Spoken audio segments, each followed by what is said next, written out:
I realize that you've always been an outcast. It's not everyone at school who likes to think.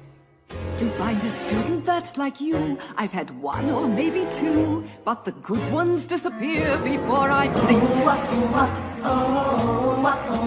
Now I understand you have your reservations. It's hard to have a brain as large as yours. But if we don't win these games, well, I think I've made it plain what will happen if we have the losing score. Unleash the magic, unleash the magic. If we lose, then you're to blame.